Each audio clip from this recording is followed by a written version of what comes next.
The funeral director adjusted my father's tie one last time before closing the casket. I stood there in my simple black dress, watching them prepare to take him to his final rest. My phone buzzed in my purse. I'd forgotten to silence it.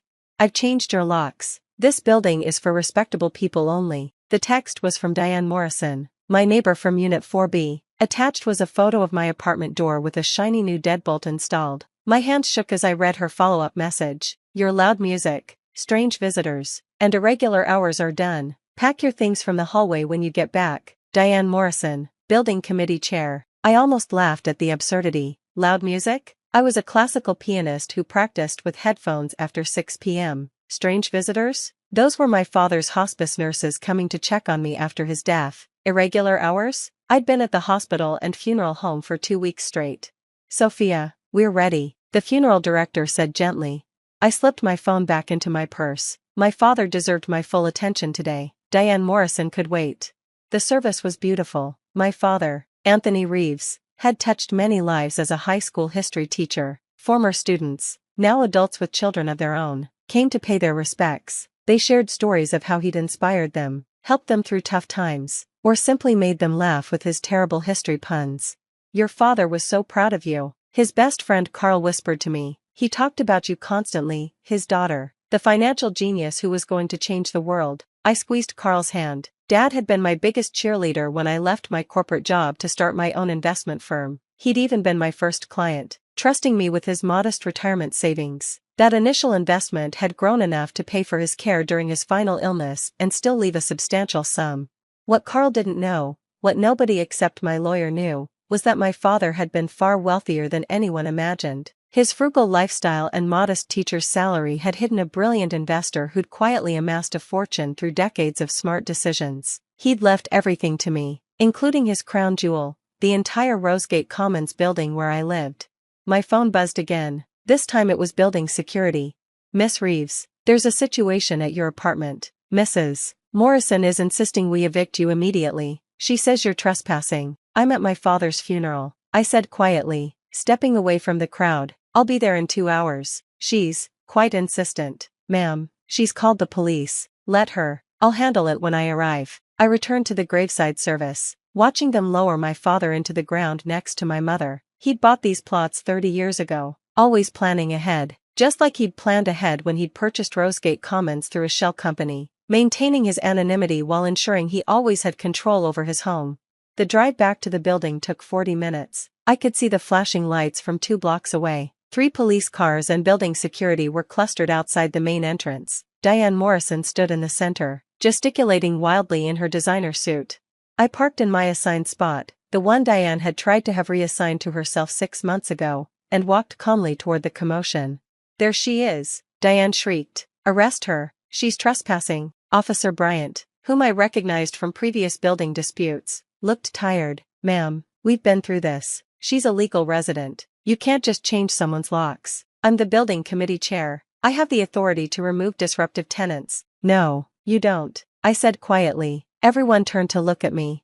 Diane's face flushed. "You have some nerve showing up here dressed like that." She gestured at my funeral attire with disgust. "Trying to manipulate everyone with your sob story. Well, it won't work. I know what you really are, a woman who entertains men at all hours, plays that awful music, and brings down our property values." The men were hospice nurses. "The music is Chopin, played through headphones. And as for property values," I pulled out my phone and opened the email from my lawyer.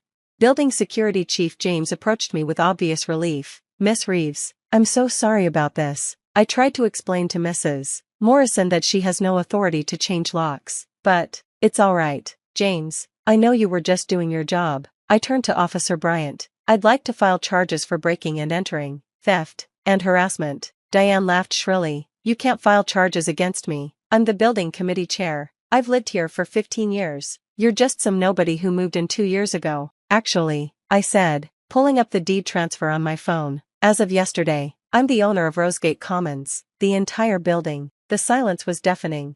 That's impossible," Diane stammered.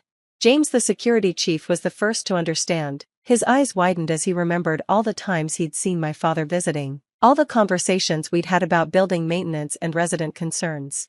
"Mr. Reeves was your father," he said softly. "Anthony Reeves. He owned the building through AVR Enterprises. I nodded. He passed away 2 weeks ago. The building transferred to me upon his death. No, Diane whispered. No, the owner is some foreign investor. Everyone knows that. Everyone was wrong. I said, my father bought this building 35 years ago. He lived in Unit 6A for 10 years before moving to the suburbs to be closer to the school where he taught. He kept his ownership private to avoid conflicts of interest with residents. Officer Bryant was checking something on his tablet. It's all here. Public records show the deed transfer from AVR Enterprises to Sophia Marie Reeves, filed yesterday. He looked at Diane with poorly concealed satisfaction. Ma'am, you broke into your landlord's apartment. Diane's face went from red to white to green in the span of seconds. I didn't know. You didn't care to know. I corrected. For 2 years. You've harassed me. You've filed false complaints about noise when I practice piano with headphones. You've called security when my father's nurses came to check on me. You've tried to have my parking space reassigned, my storage unit relocated, and my mail held. And today, while I was burying my father, you broke into my home. The building committee voted. Diane protested weakly.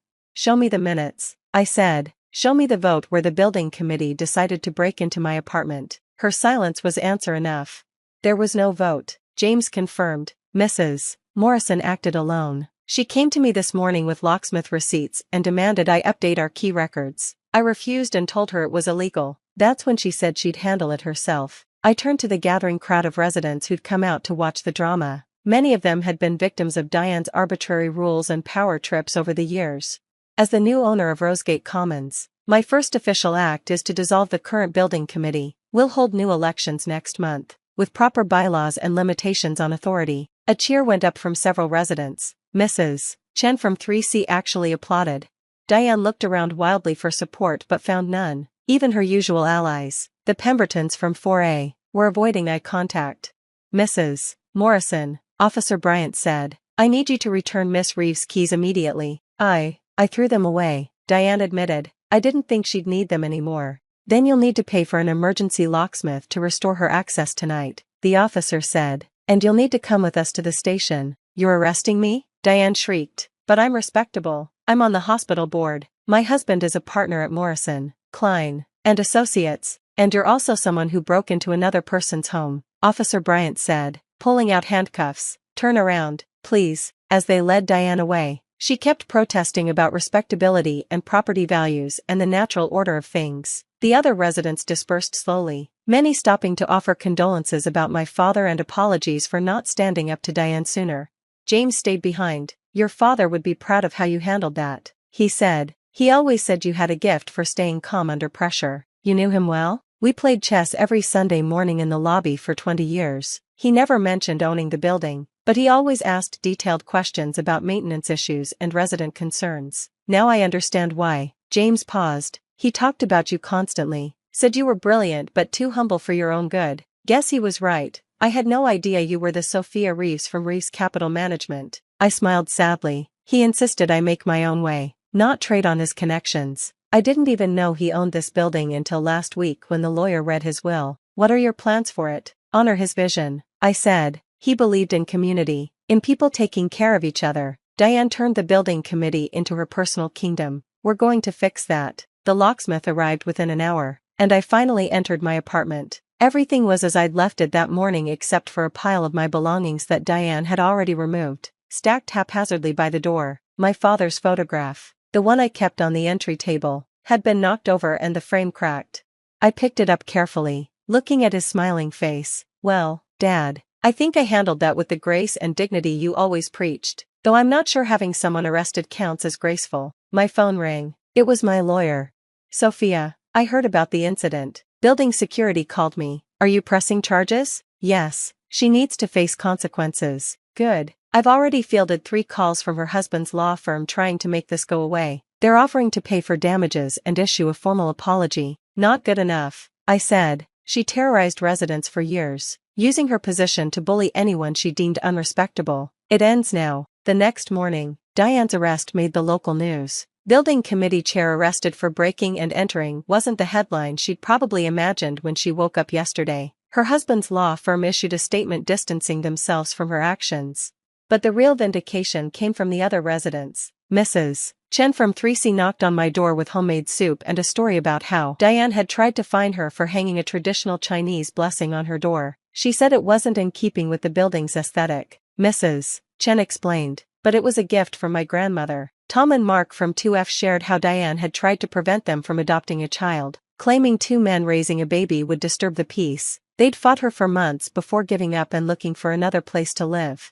"Please don't make us move," Tom said. "This is our home. Nobody's moving," I assured them. "In fact, if you're still interested in adopting, my father's will included provisions for family-friendly renovations to the building. We're adding a playground and child-proofing the common areas." The stories kept coming. Diane had denied a wheelchair ramp request as unsightly. She'd rejected a therapy dog as disruptive. She'd even tried to evict a young teacher for having students visit for tutoring, claiming it was running a business from home. Each story strengthened my resolve. My father had bought this building to create a community, not a kingdom for petty tyrants.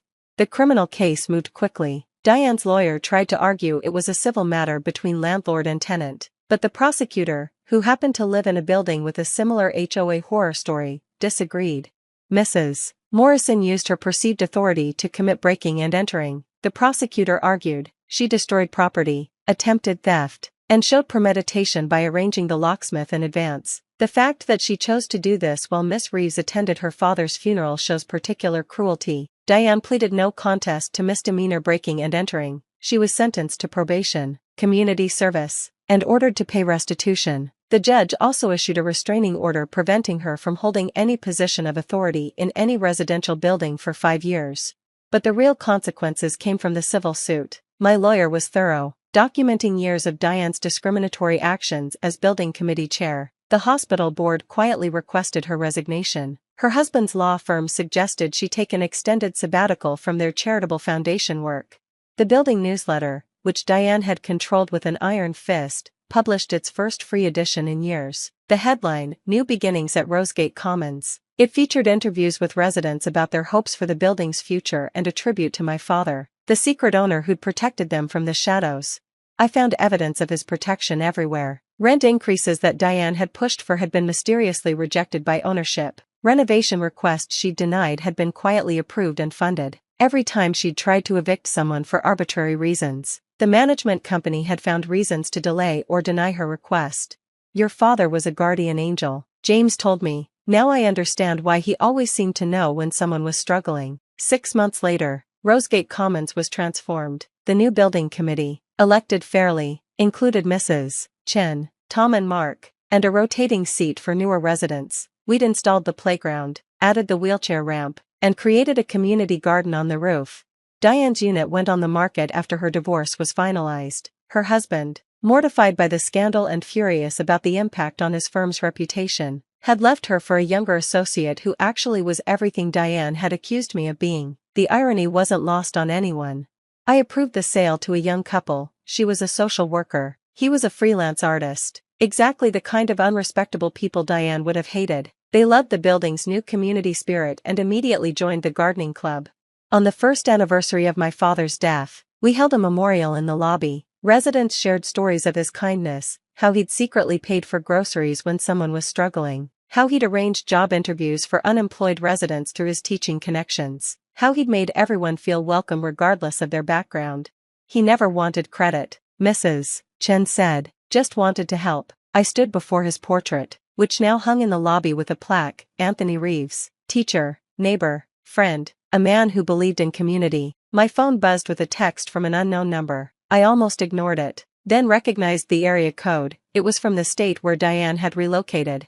"I heard about the memorial. I'm sorry for everything. Your father was a good man, and you're a worthy successor. I was wrong about what makes someone respectable. DM. I didn't respond. Some bridges, once burned, don't need rebuilding, but I hoped she'd learned something from the experience. That evening, I sat in my apartment, the same one Diane had tried to take from me, playing Chopin on my piano. No headphones this time. The music drifted through the building, and nobody complained. In fact, Mrs. Chen opened her door to listen better, and Tom and Mark brought their newly adopted daughter to sit in the hallway and hear the nocturne. This was what my father had envisioned, not a building of respectable people, but a community of good people, people who supported each other, who celebrated differences, who understood that true respectability came from how you treated others, not from your job title or bank account. As the last notes faded, I heard applause from the hallway. My neighbors had gathered, drawn by the music Diane had called awful. They smiled and waved before returning to their homes, leaving me alone with my thoughts and my father's photograph. "I think I'm doing okay, Dad," I whispered. "The building is what you always wanted it to be, a real home for everyone." And somewhere in the distance, I could swear I heard his voice on the wind, "That's my girl. Always knew you'd change the world." I closed the piano and prepared for bed, secure in my home, surrounded by my community, carrying forward my father's legacy of quiet kindness and fierce protection of those who needed it most. The locks on my door were new, but they opened to the same truth they always had. Home isn't about who has the fanciest apartment or the most prestigious title. It's about belonging, acceptance, and the courage to stand up for what's right. Even if you have to do it in your funeral dress while your father's grave is still fresh, sometimes, that's when it matters most.